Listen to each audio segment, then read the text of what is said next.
Have you ever told a small lie? Just to protect someone you love, not to gain anything, not to deceive, but to shield a heart already too fragile to bear one more truth. Michael Whitmore did exactly that. A respected businessman, a devoted son, and a man who, under the pressure of family legacy and a mother's fading health, made one impossible choice. He hired a stranger to play his fiancée. Not because he didn't believe in love, but because somewhere along the road of duty, he forgot what it felt like. Claire Jennings wasn't supposed to matter. She was just helping out, just playing a part. But what happens when the roles we pretend become the ones we long to live? What if the person hired to fake love becomes the one person who finally teaches us how to feel it again? If it were you, would you have done the same? This is a story about choices, about dignity, about what's real and what becomes real when we stop pretending. Before we begin, don't forget to like, share, and subscribe. This is not just a love story. It's a story that might just remind you of your own. Let's begin. Michael Whitmore stood by the tall bay window of his home office, the early evening sun casting long golden rays across the wooden floors. Outside, the wide porch overlooked a quiet stretch of farmland on the outskirts of Charlottesville, Virginia. The kind of view most people would find peaceful. But tonight, Michael felt anything but. At 45, Michael had what many would call a respectable life. He was the CEO of Whitmore Construction, a family business passed down from his late father. He lived in a house built with his own hands, drove a reliable Ford truck, and kept to a routine life most days. Steady, predictable, successful, but not complete. A soft knock on the door broke his thoughts. It was Helen, his mother's nurse. "Mr. Whitmore," she said gently. "Your mother's asking if you'll be coming to dinner on Sunday. She's been talking about seeing you and your fiancé." Michael gave a short nod, managing a smile. "Tell her I wouldn't miss it."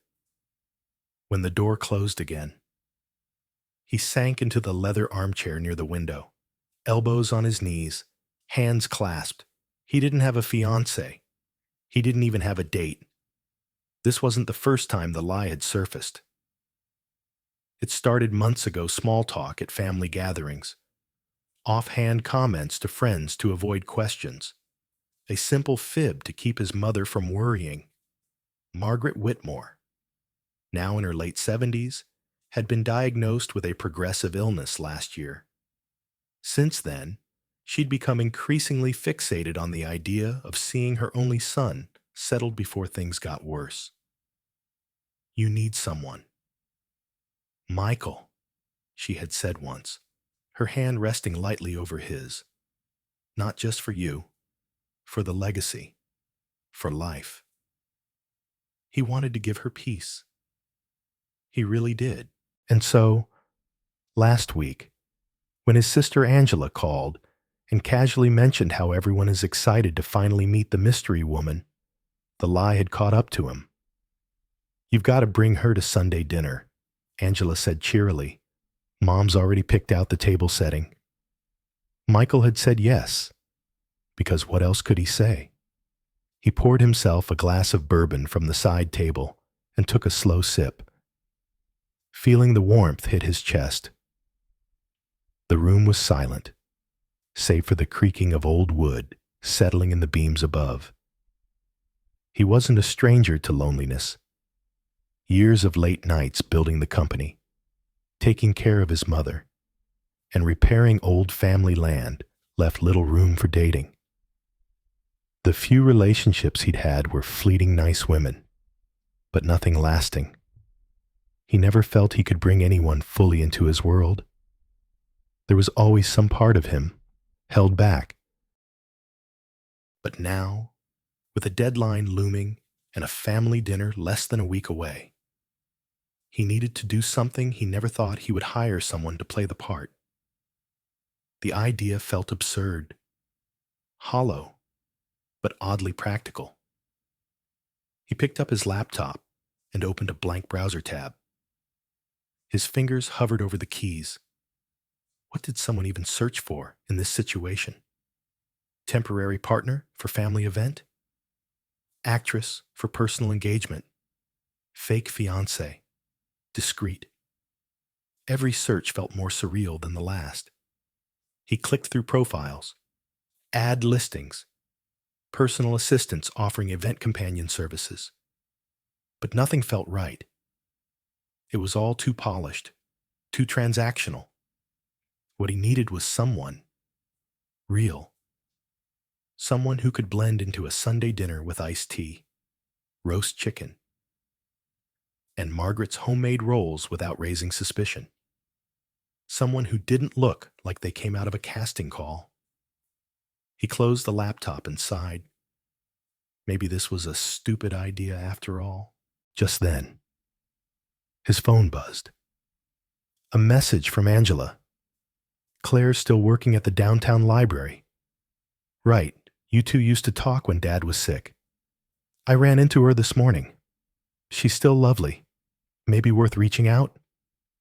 Michael blinked. Claire Jennings. He hadn't thought about her in years. They met 5 years ago at the local library, where she'd been volunteering part-time. Back then, Michael had spent hours researching elder care for his father. Claire had been helpful, soft-spoken, and patient qualities that lingered in memory even long after that season ended. He remembered how she offered him a cup of tea once when he looked too tired to stand. He remembered how she never asked personal questions, just listened. He remembered the quiet way she carried her sadness like a folded scarf present, but not on display. Something shifted in his chest. He opened his contacts. Her number was still saved. Claire J., library. Without giving himself more time to overthink, he tapped call. Claire Jennings had just finished shelving a stack of returned books when she heard the chime of the front door. The downtown Charlottesville library was quiet that evening. The kind of quiet that hummed like a steady heartbeat, familiar, comforting. Outside, dusk had settled over the brick-lined streets, and a gentle breeze danced through the open window by the reading alcove. She wiped her hands on her cardigan and looked up to see Michael Whitmore standing at the entrance. It had been years since she'd seen him, not since his father passed, and those long, silent visits to the reference section stopped. Back then, he came in almost weekly, always polite, always carrying the weight of something too heavy for words. She remembered how his eyes rarely met hers, but when they did, there was something deeply human in them, honest, worn.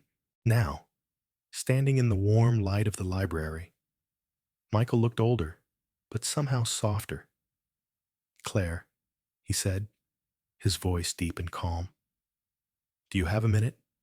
Claire blinked, surprised, but not unwelcome. Sure. Just give me a second to close out the desk. She motioned to a corner booth, tucked near the large window, her favorite spot during quiet hours. They sat opposite each other, the table between them clean and neat. Outside, the streetlights flickered on. Michael looked down at his hands. He wasn't good at small talk. Claire could tell. I need a favor, he said plainly. Claire tilted her head, curious.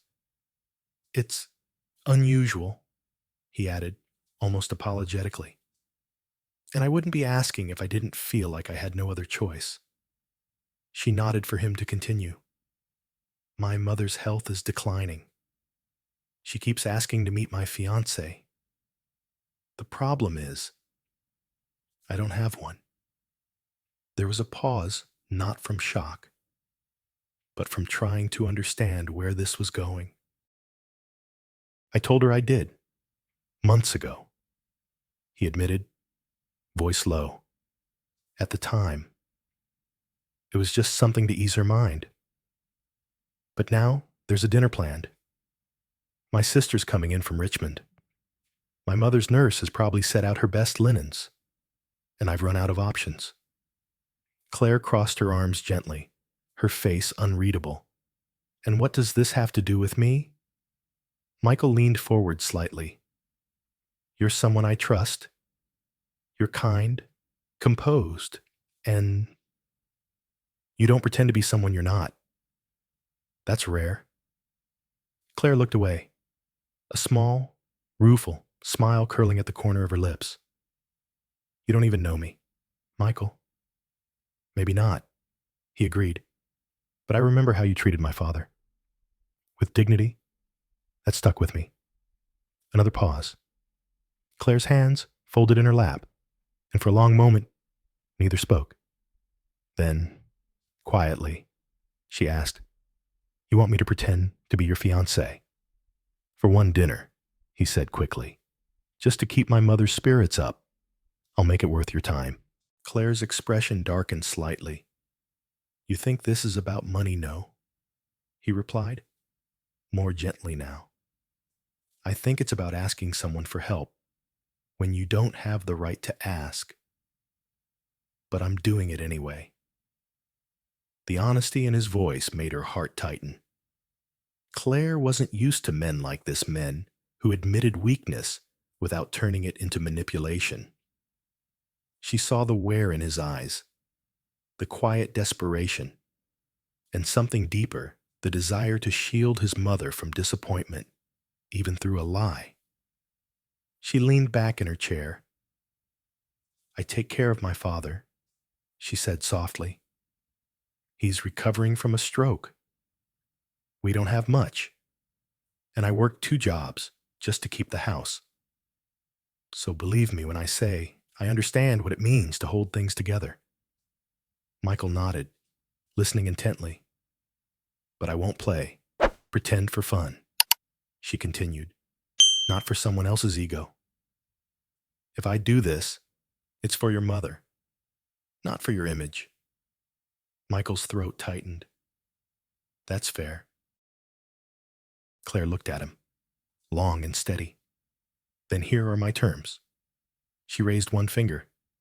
No physical affection unless absolutely necessary. Another. 1 dinner, maybe 1 follow-up visit if needed. After that, it ends. A 3rd. No lies about my life. I'm not going to pretend to be something I'm not. Michael smiled faintly, relief in his eyes. I wouldn't ask you to. Claire stood, brushing invisible dust off her skirt.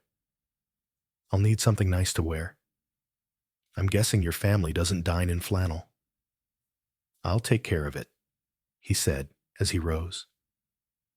She hesitated before leaving the table, her voice softer now.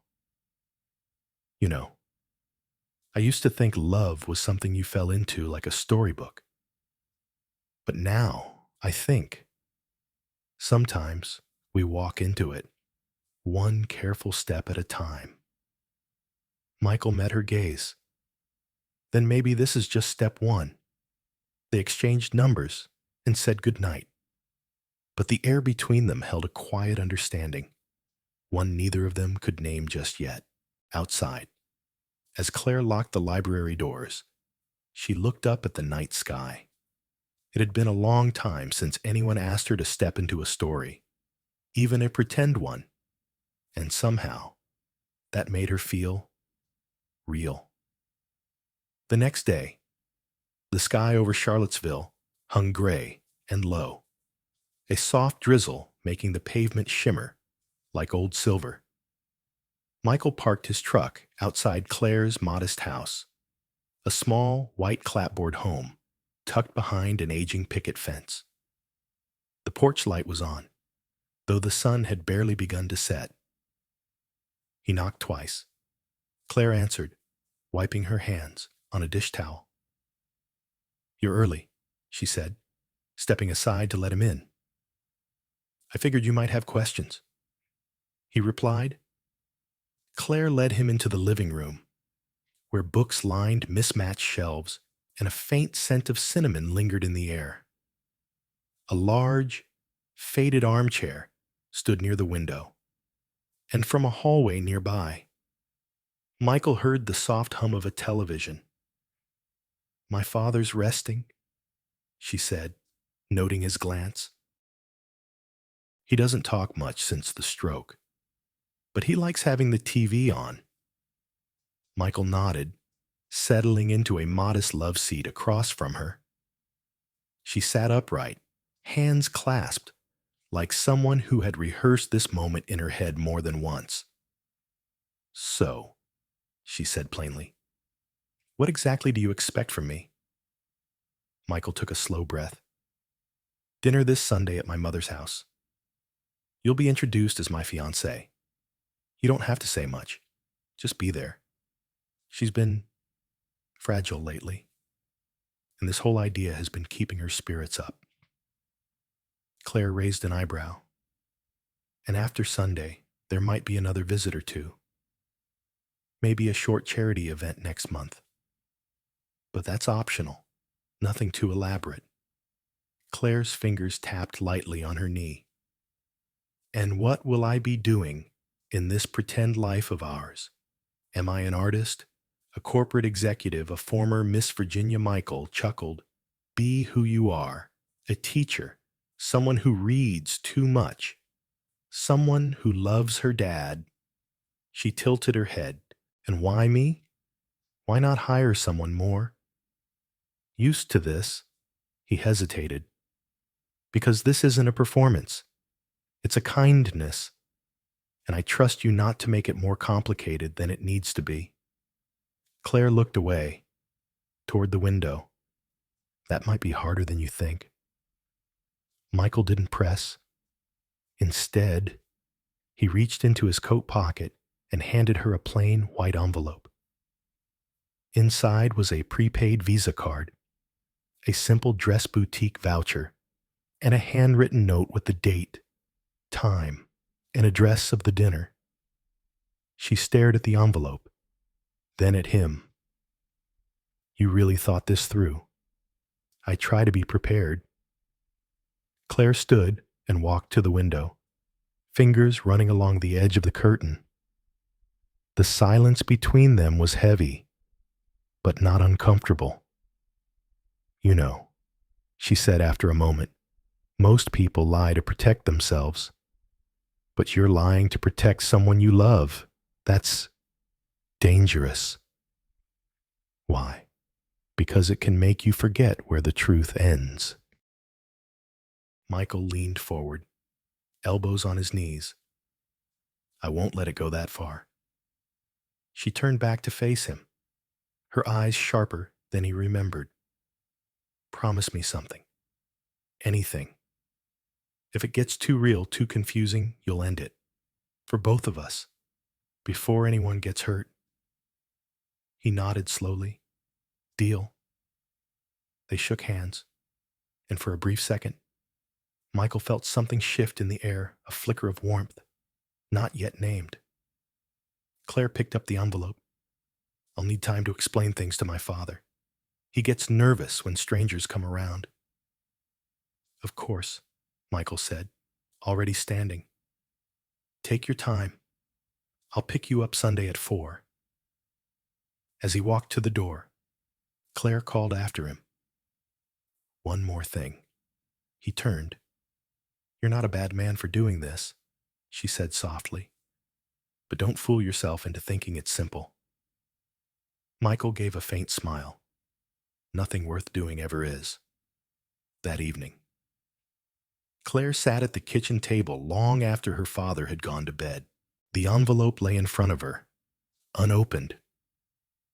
She could hear the hum of the old fridge, the ticking of the wall clock, the quiet breath of the house she fought every day to keep running. What am I doing, she thought, playing pretend for a man she barely knew, for a mother she'd never met, for money she didn't want to need. She thought of her students, her library patrons, the quiet dignity of a life lived without pretense. But then she thought of her father's medical bills, of the bank statement folded tightly in her purse, of the silence that lingered in this house too long. Maybe, she told herself, just maybe, stepping into someone else's life, even for a moment, was the only way to change her own. Sunday arrived with the kind of blue sky that made everything look more honest than it really was. The sun stretched long beams of light across the countryside, and the winding road to Margaret Whitmore's house cut through fields that still held the gold of summer's end. Claire sat quietly in the passenger seat of Michael's truck, her hands resting in her lap, fingers gently brushing against the fabric of her dress, a soft, navy number with a modest neckline and a hem that fell just below her knees. Simple, unassuming, just like her. Her hair was pulled back loosely, and a thin silver necklace, one of her mother's old pieces, shimmered subtly at her collarbone. It wasn't expensive, but it had memory stitched into its chain, and somehow, that felt right. Michael glanced over at her as they neared the gravel turnoff. "You look like you belong," he said, not looking for a reaction. Claire gave a small smile. "Let's just hope your family agrees." The Whitmore family estate sat atop a gentle hill, its white columns and wide porch offering a kind of quiet authority. It was the kind of house built not just for shelter, but for legacy. Claire felt it immediately, the weight of expectations layered into every corner of its architecture. They pulled up near a row of neatly parked cars. Wind chimes on the porch whispered as a breeze passed by. Before Claire could reach for the door handle, Michael placed a hand on her arm. "Remember," he said, his voice low, "you don't have to be anyone but yourself." Claire nodded once, but she couldn't shake the feeling that, from this point on, everything she said and didn't say would be watched closely. Inside, the house smelled of roast chicken, fresh bread, and soft lavender, the kind of scents that wrap themselves around childhood memories. The entryway opened into a parlor filled with photographs, antique furniture, and the unmistakable quiet of a home well kept for generations. Margaret Whitmore stood at the base of the grand staircase. Her white blouse was crisp, her skirt neatly pressed, and her silver hair swept into a low chignon that framed her face with dignity. She took a slow step forward. "So," she said, her voice steady despite the obvious fragility behind it, "this is the woman I've heard so much about." Claire smiled and extended her hand. "Mrs. Whitmore, it's very nice to meet you." Margaret studied her, eyes sharp but not unkind. After a moment, she reached out and took Claire's hand. "Call me Margaret," she said. "We're family now, aren't we?" It was a statement more than a question. From behind, a voice chimed in. Well, she's real after all." Claire turned to see a woman with sleek auburn hair and the kind of polished confidence that only came from years of knowing exactly how the world worked. Angela Whitmore. She was smiling, but it didn't reach her eyes. "I'm Angela," she said, reaching out for a brief handshake. "Michael's sister. Welcome to the Whitmore Circus." Claire managed a polite chuckle. "Thanks. I'm still learning the rules." "Don't worry. Angela said. We make them up as we go. The room filled quickly a few cousins, family friends, Helen the nurse, each person bringing their own version of small talk and curiosity. Michael stayed close, always within reach, his hand brushing hers under the tablecloth once or twice, as if to say, "You're doing fine." Claire held her own. She talked about books when asked about her job. She described her students with a fondness that came from real memories. And when someone asked how she and Michael met, she said simply, "At the library." It was true, just not the whole truth. Dinner was served in the sunroom, where the table stretched longer than Claire had expected. Silverware clinked, wine was poured. Conversations overlapped like waves on a quiet shore. Margaret watched Claire more than she spoke. And every now and then, Claire caught Angela's gaze lingering, assessing. Halfway through the meal, Margaret leaned forward. "Claire, do you plan to keep teaching once you're married?" Claire hesitated. Then, with a gentle steadiness, she answered, "If I'm lucky enough to do what I love and still have a home, I don't see why not." Margaret tilted her head. "And you love teaching?" "I love watching kids discover something new when the world opens just a little wider for them." "Yes, I love it." Michael smiled softly into his glass. Angela arched a brow. "That's noble, but it doesn't exactly scream Whitmore standard, does it?" Claire didn't flinch. "I'm not trying to scream anything. I just want to live a life that matters." For a moment, the room went still. Then Margaret nodded, slowly, her eyes never leaving Claire's. Perhaps that's what matters most. The rest of the evening passed in polite conversation and the soft music of an old piano in the next room. As Michael and Claire prepared to leave, Margaret pulled Claire aside. "May I be honest with you?" she asked, her voice lower now. Claire nodded. "You don't belong here. Not yet. But I've lived long enough to know that sometimes people grow into places they never thought they'd fit." Claire looked down. "Thank you for saying that." Margaret touched her arm. "Don't let the expectations of this house take the softness out of you. We need more women who remind us what grace looks like, outside, under the early evening stars." Claire climbed into Michael's truck and exhaled for the first time in hours. "Well," she said, settling into her seat, "that wasn't so bad." Michael looked over. "You were remarkable." She turned her head slightly toward the window. "Let's just hope I didn't peak too early."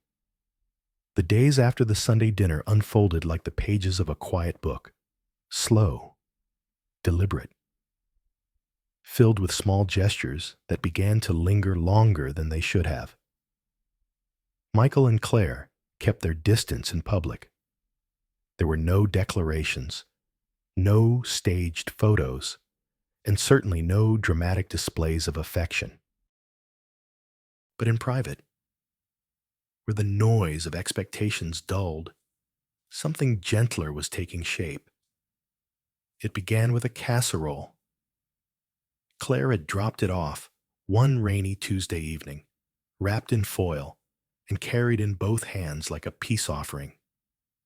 Michael had been working late, and she'd found his porch light still on as she passed by after her shift at the library. "I figured you hadn't eaten," she said, brushing raindrops off her coat. Michael had blinked at her for a moment, caught off guard. Then he stepped aside to let her in. They ate at the small table near his kitchen window. The storm outside, a soft murmur against the glass. Claire talked about her students, the boy who built a telescope from paper towel tubes, the girl who had finally spelled imagination without help. Michael listened, really listened. And when he spoke, it wasn't about stock prices or construction deadlines. It was about his father, about the days when life had felt simpler, about how the house still smelled like cedar when it rained. Claire liked hearing him talk about ordinary things. After dinner, she rinsed the dishes while he dried them. The silence between them, warm rather than empty. At one point, their hands brushed, and neither of them moved. She looked up at him, unsure if it was the soft light or the sound of the rain. But something in her chest shifted.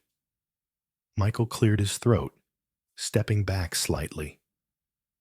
"I appreciate the food," he said, placing the dish towel down, "and the company." Claire smiled. "Don't get used to it." But she came by again 2 days later this time with lemon bars and a battered paperback she'd found at the library, marked with a note. "Thought you'd like this one. The ending's honest." Michael left it on his nightstand, untouched at first. Then one night, around 1 a, he opened it, and he didn't put it down until the last page. It wasn't all quiet moments and subtle exchanges. There were awkward ones, too. One Saturday morning, Michael found Claire in his kitchen, barefoot, sipping coffee and reading the paper. "I let myself in," she said, without looking up. "Your porch key is under the planter. Might want to find a better hiding spot." Michael stared at her for a long second, half annoyed, half amused. "You're making yourself at home." Claire folded the paper. "Isn't that what fake fiancés do?" He wanted to smile. He also wanted to tell her that seeing her there, looking like she belonged, did something to him that he hadn't felt in years. But he didn't. Instead, he poured himself coffee and changed the subject. Later that week, during a fundraising event at the local community center, Claire joined Michael as his date, just another step in the charade. They mingled, nodded at donors, smiled for photographs. Claire wore a pale blue dress that made the silver in her eyes catch the light just right. An older couple approached family friends of the Whitmores. "This must be the woman who's finally tamed you," the gentleman joked to Michael. Claire laughed lightly, but the moment it passed, she leaned close and whispered, "I don't want to tame anything." Michael looked at her. She wasn't joking. She never tried to be what she wasn't. And for the first time in years, he realized how rare and how beautiful that was. Back at home, Michael sat in his study, flipping through his father's old sketchbooks. Claire stood in the doorway, watching him. "Your father drew these?" she asked, walking closer. He nodded. "Used to sketch plans for cabins. Said everyone deserved a home that felt like peace." Claire traced the lines on one page with her finger, rough outlines of a cabin surrounded by trees. "Do you ever think about building it?" she asked softly. Michael looked at her, surprised. All the time. She met his eyes, and for a moment, the air between them shifted again. "I think you should," she said. It wasn't just encouragement. It was belief, and he felt it down to his bones. That night, as Michael walked Claire to her car, she hesitated before opening the door. "I don't know what we're doing," she said, almost to herself. Michael didn't respond right away. "I don't either." He finally said, "But it doesn't feel fake anymore." Claire looked at him, really looked. And before she could talk herself out of it, She leaned in and kissed his cheek. Soft, brief, but enough to leave him standing there long after her taillights disappeared down the drive. Inside, Michael sat on the edge of his bed, his shirt unbuttoned halfway, his thoughts louder than ever. This was supposed to be a favor, a lie. Now, it was something he looked forward to more than he wanted to admit, and that scared him more than any business deal ever had. The invitation came in the form of a cream-colored envelope, slipped under Michael's office door, late on a Wednesday afternoon. Inside was a single card with gold-embossed lettering, dinner at the Fairmont Clubhouse, Friday, 7 p.m., hosted by Douglas and Elaine Hayes, formal attire required. Michael let out a long breath as he leaned back in his chair.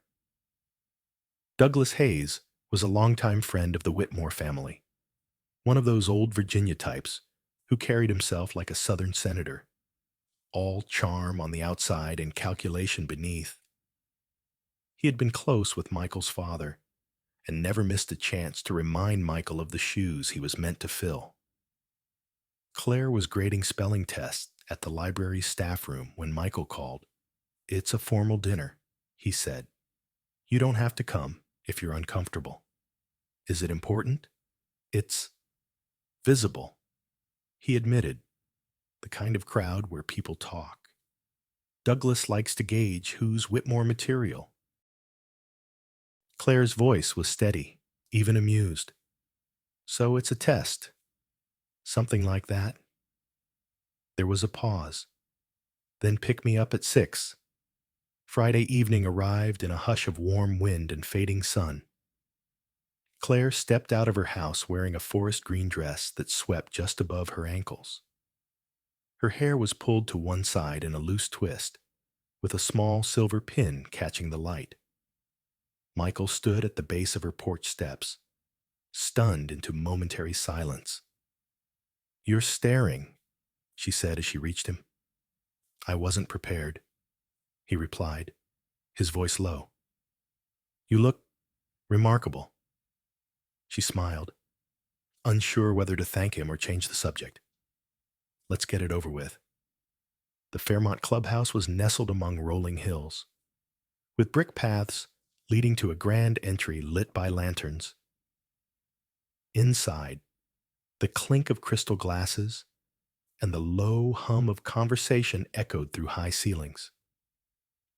Douglas Hayes greeted them at the entrance, his handshake firm, his grin rehearsed. "Michael," he said, clapping a hand on his shoulder. "And this must be the fiancée we've heard about. This is Claire Jennings," Michael said, introducing her without hesitation. Douglas studied her, not with the obvious leer of some men, but with the cooler appraisal of a man measuring a thing's weight and value. "Lovely," he said finally. "What do you do?" "Miss Jennings, I teach elementary school," Claire replied with a nod. "And I work at the downtown library some evenings." Douglas tilted his head. Books and children. Noble pursuits. There was something in his tone that set Claire on edge, as if he couldn't decide whether to admire her or dismiss her entirely. Dinner was served in a long room, filled with glass chandeliers and hushed table conversations. Michael and Claire were seated near the hosts, just close enough for small talk and veiled scrutiny. Elaine Hayes, perfectly coiffed and wrapped in silk, leaned across the table at one point and said, "Claire, you remind me of someone. A young Jackie Kennedy. That same quiet elegance."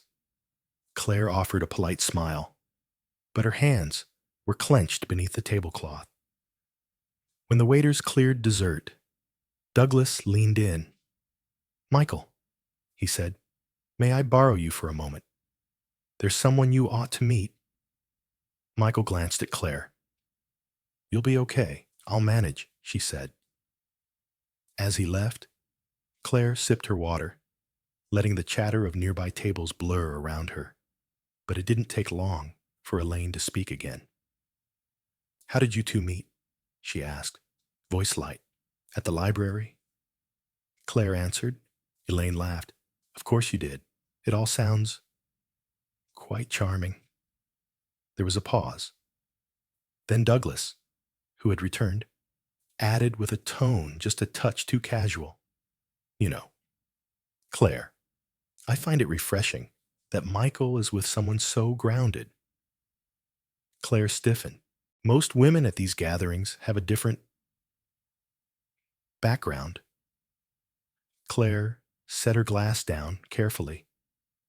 "And what kind of background is that?" "Oh, I don't mean offense," Douglas said with a wave. "It's just interesting, is all. That someone so deeply connected to the Whitmore legacy would find companionship outside the usual circles." Michael had returned midway through the exchange, catching enough of it to see the tension building in Claire's face. He placed a firm hand on her back. "Is there a problem?" "No," Claire said tightly. "Standing. I just need some air. Outside." The evening was cooler, the wind sharper. Claire walked toward the edge of the stone terrace overlooking the hills. Michael followed, silent until he stood beside her. "I'm sorry," he said. "I should have seen that coming." Claire stared straight ahead. "It's not about them. It's about you." "What do you mean?"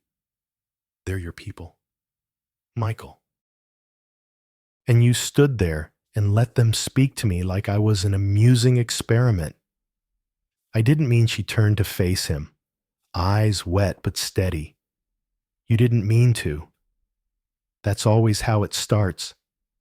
Michael felt something twist in his chest. "Claire, this whole thing, it wasn't supposed to become this.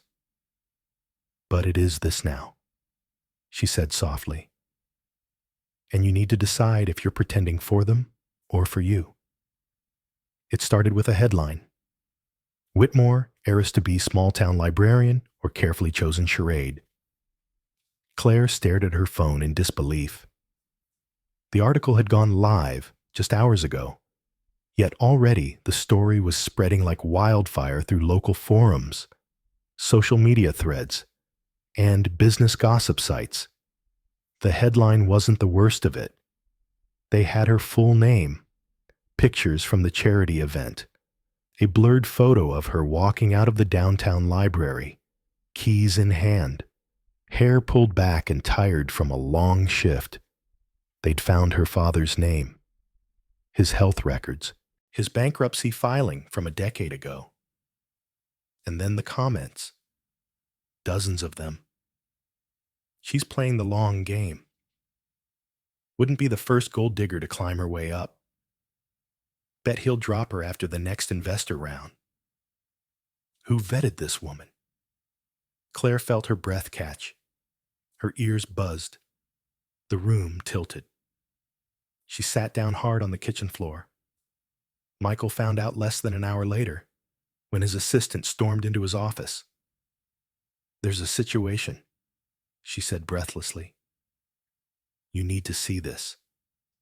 By the time he clicked through the links, the article had been picked up by two larger outlets. Business analysts were dissecting the relationship, speculating about its effect on Whitmore Construction's public image. One blog claimed Michael's sudden romance was a ploy to distract from internal leadership questions. He slammed the laptop shut and dialed Claire. No answer.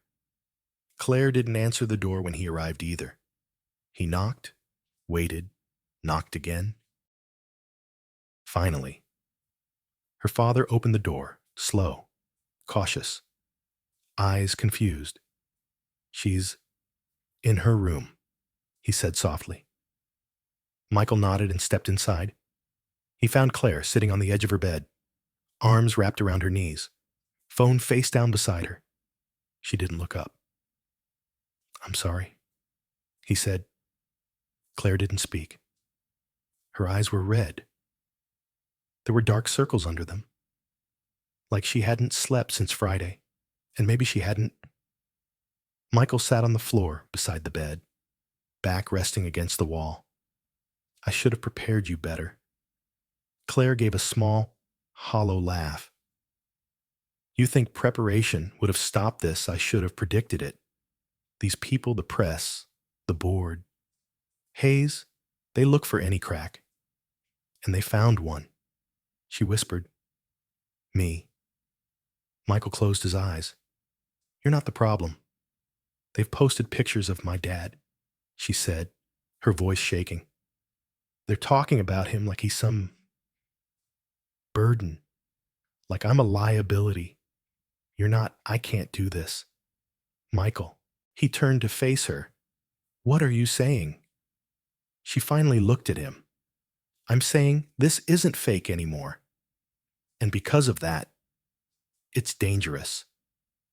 By Monday, the damage had become measurable. Whitmore construction stock dipped 4.7% after the article was featured on a national finance blog. Board members requested an emergency meeting. Investors called for clarity. Douglas Hayes called directly. I tried to warn you, he said, voice smooth. This woman isn't just a personal choice anymore. Michael, she's affecting the future of this company. Michael's jaw tightened. She's not the problem. She's the variable you introduced. And now you need to clean it up. Claire received a letter from her school principal. While we respect your personal life, the attention brought upon our district has led to parent concern. She didn't finish reading. At the library, a group of women whispered near the biography section. One of them, someone Claire once helped search for Civil War records, avoided her eyes as they passed. The walls felt smaller now, the town colder. She went home early. That evening, Michael showed up at her door again. This time, she let him in without a word. They sat at the kitchen table. No food, no coffee. Just the quiet between them. You were right, Michael said finally. This started out as a performance, but I don't want it to be. Claire didn't answer. I care about you, he continued, voice low. Not because of the role you're playing, but because of who you are when you're not trying to be anything. She looked at him, and something in her face broke. Not anger, not even sadness, just exhaustion. I've spent years building a life I could be proud of, she said softly. It wasn't perfect. It wasn't glamorous, but it was mine. And now, it feels like someone stole it. Michael reached for her hand, but she pulled back. I can't be the reason you lose everything, she said. Your family, your company, you're not the reason, he said firmly. The world is. She shook her head. And the world wins. Michael. It always does. The next morning, Claire wasn't at the library. She wasn't at school either. Michael drove to her house. The porch light was off. Inside, on the kitchen counter, he found a note in her handwriting. I can't pretend anymore. Not when it feels so real. I need to find my way back to who I was before all of this. I hope you do too. Claire Michael hadn't touched a thing in his office since Claire's note arrived. The sunlight slanting through the window painted golden lines across the hardwood floor. But nothing in the room felt warm anymore. His coffee was cold, his inbox full, and the framed photos on his desk of company milestones, charity events. His parents on their wedding day stared back at him like accusations. For the first time in years, Michael didn't feel in control. He reread the note again. I can't pretend anymore, not when it feels so real. He whispered the words aloud, as if they might sound different in the air than they did on paper. They didn't. That night, he drove aimlessly, past the old fairgrounds, past the church his father helped restore, past the little cafe where Claire had once told him she loved seeing the first student each morning, still sleepy, hair wild, heart open. He found himself parked in front of the house she shared with her father. The porch light was still off, but the mailbox held a day's worth of unread letters. He sat there, engine idling, wondering what it meant to love someone and still lose them, wondering how something so carefully built like trust, like understanding, could come undone not by betrayal, but by the weight of a world too loud to silence. And then he wondered if he was too late. Claire had gone to her grandmother's house in Shenandoah, a place with no cell signal, no headlines, no boardrooms, just the whisper of tall grass and the sound of screen doors slamming gently in the wind. She spent the first day walking old trails, her feet remembering paths her mind had long forgotten.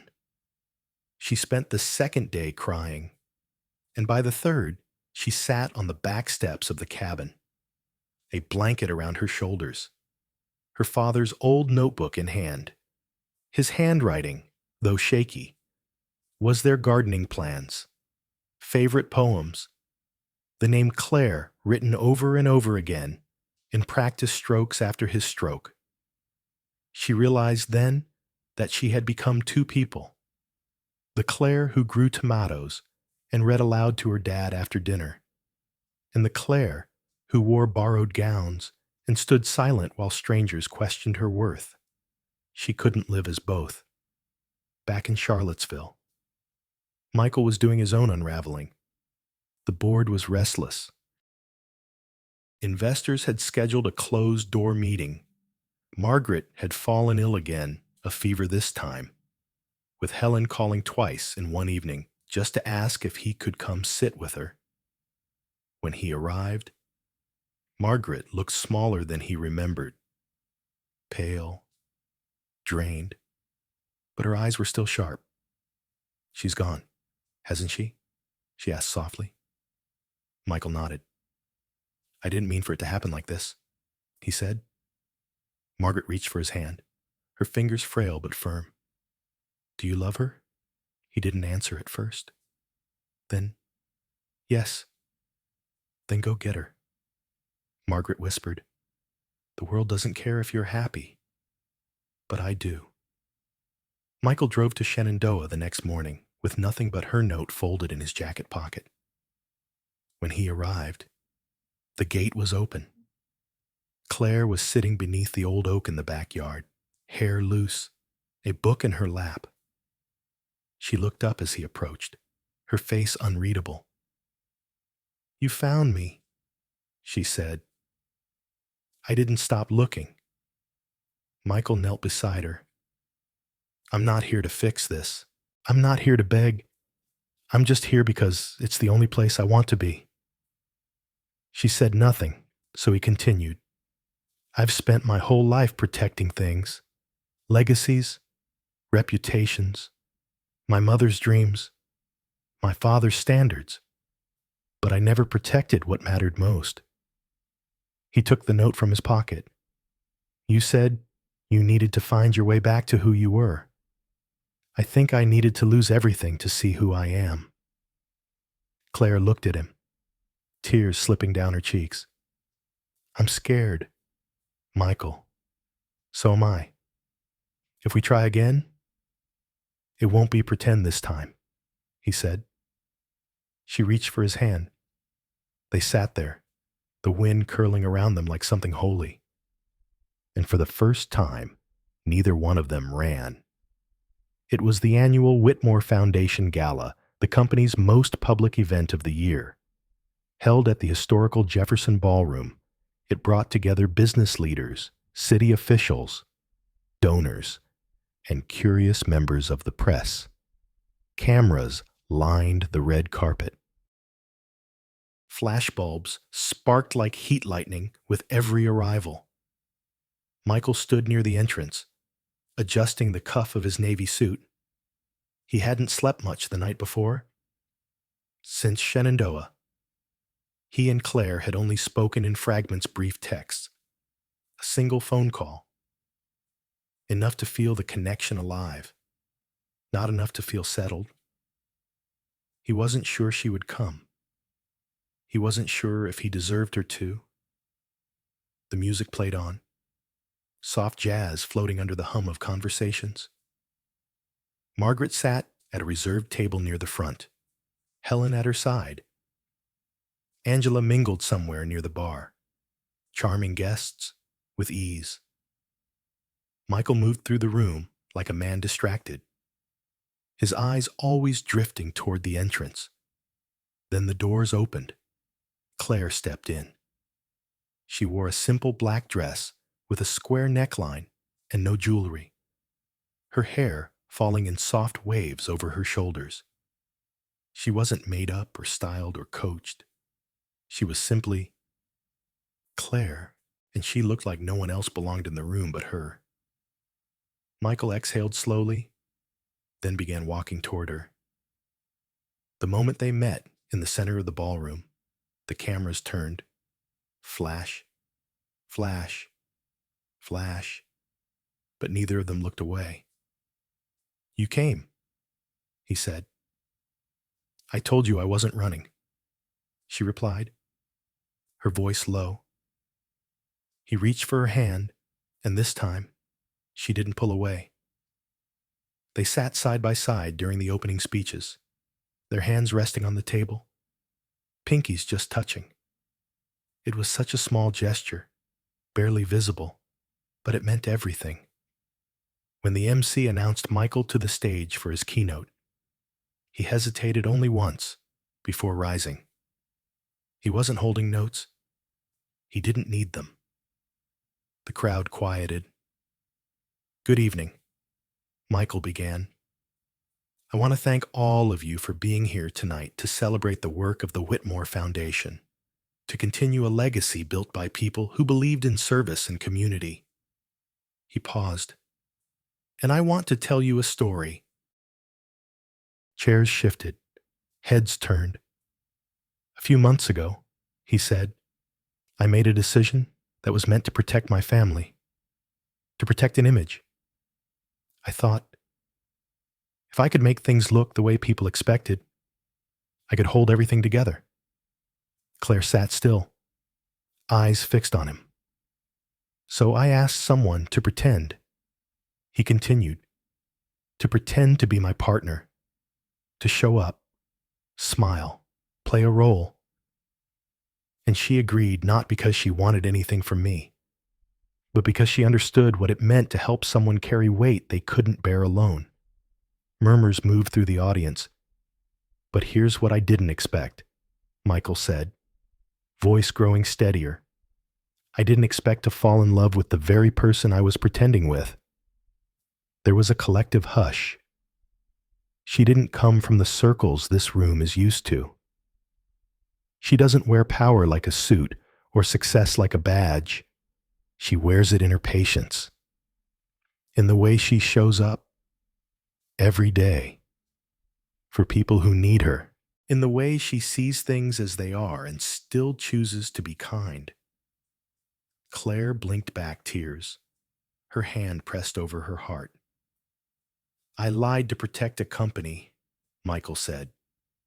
"But tonight, I'm telling the truth to protect a woman who deserves the world." He turned to her from the stage. "Claire Jennings, you are the most honest part of my life. You showed me what it means to live without hiding. And if you're willing, I'd like the rest of the world to know that I don't want to pretend anymore." He stepped down slowly, each footstep echoing off marble floors. The room had gone completely silent. When he reached her table, Michael knelt. This time, not as part of a performance, not because anyone expected him to, but because his heart had finally caught up with what it always knew. "Claire," he said, voice trembling, "this isn't a grand gesture. It's just me, asking if you'll keep building something real with me, one day at a time." She stood, tears slipping down her cheeks, but her voice was clear. "Yes," she whispered. "Yes, I will." The ballroom erupted in applause, not for a spectacle, but for a truth reclaimed. Later that night, as the gala wound down and the crowd drifted into smaller clusters of laughter and champagne, Claire and Michael found a quiet corner near the back garden terrace. The moonlight stretched across the stone floor like a ribbon. Michael leaned against the door frame, watching Claire sip water from a crystal flute. "So, how do you feel about being front page news again?" he asked gently. She smiled. "I think the truth is less exhausting than pretending." He nodded. "We'll probably get more questions tomorrow. We'll answer them. Together." And there, in that soft silence, just the two of them. Away from the world they knew they'd crossed a threshold, not into perfection, but into something real. 6 weeks later, the trees lining the Whitmore property had begun to shift into the colors of early fall, a quiet symphony of gold and rust, deep orange and fading green. The world hadn't stopped for them, of course, but somehow everything felt softer. Michael stood in the garden behind the house, sleeves rolled to his elbows, dirt on his hands.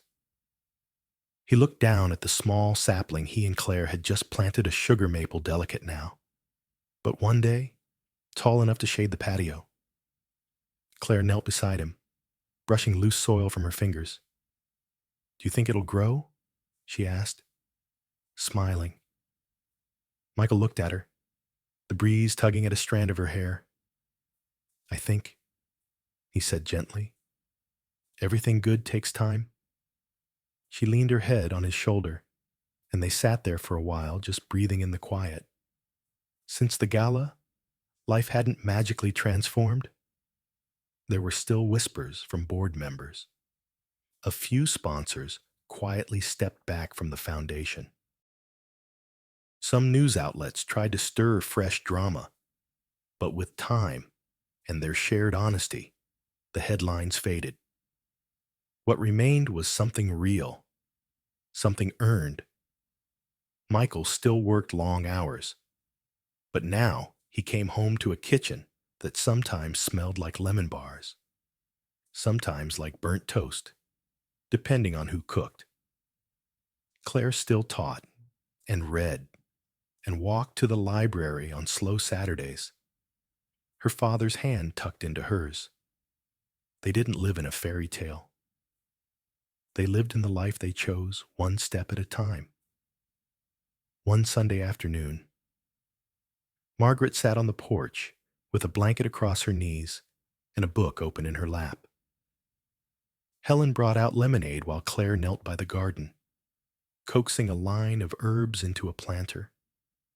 Michael approached with a soft smile. "She says the basil is fighting back," he told his mother.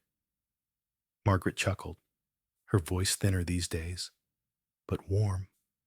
"A woman after my own heart." Then she looked at her son, her eyes searching. "You found your way," she said. Michael nodded. "Eventually." Margaret reached for his hand. "Make sure you hold on to it." He squeezed her fingers. "I will." Later that evening, as dusk folded over the property like a quiet blessing, Claire and Michael stood on the back porch, watching the wind move through the trees. "Do you think your father would have liked me?" she asked quietly. Michael thought for a moment, then smiled. "He would have respected you. You speak your mind. You don't flinch when the world pushes back." Claire leaned against the railing. I flinched plenty. But you didn't run. She turned toward him. Neither did you. They stood in silence a moment longer. Then Michael reached into his pocket and pulled out a small, unassuming box. Claire froze. Don't worry, he said quickly, opening it to reveal a modest silver ring with a single stone. This isn't a repeat performance. She blinked. It's not about a show, he continued, or appearances, or names in magazines. He stepped closer.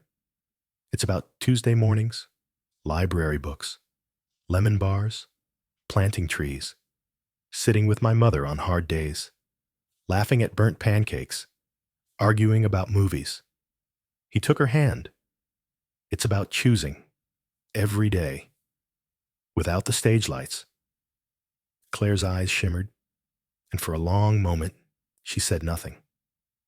Then you know this means we'll fight over kitchen cabinet space? I'll let you win, he replied. No, you won't, he laughed. You're right. I won't. She reached up, fingers brushing his cheek. I'll marry you. Michael Whitmore? For real. For always. And when he slid the ring onto her finger, it wasn't perfect. Her hands were still dusty from the garden. His hair was a little messy. The world was still imperfect. But the moment was exactly enough. In the months to come, they held a small ceremony in the garden. Just family and a few close friends. No press, no speeches. Just vows whispered under branches and the soft rustle of autumn leaves. Claire's father stood beside her. Margaret was wheeled to the front row, a soft blanket on her lap and a glint in her eyes. And when Michael said, I do, Claire knew it wasn't a promise made to silence the world. It was one made to honor the quiet truth they had found between them. Because the best love stories don't begin with fireworks. They begin with honesty and grow in the soil of slow, steady choosing, a real beginning.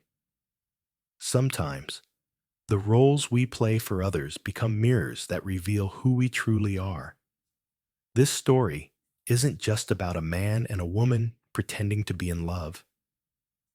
It's about the quiet sacrifices we make for family, the way we carry burdens in silence, and how often we confuse duty with connection.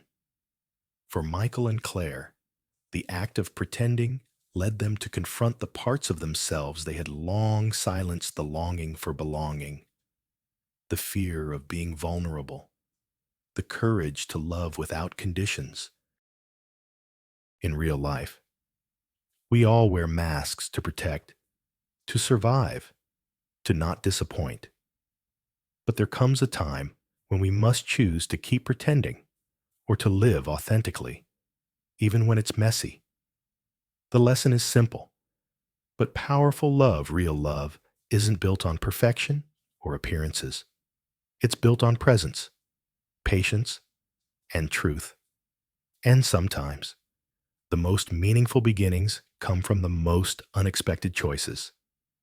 Let this story be a gentle reminder. It's never too late to be real. Never too late to love. Never too late to begin again. Thank you for joining us on this heartfelt journey.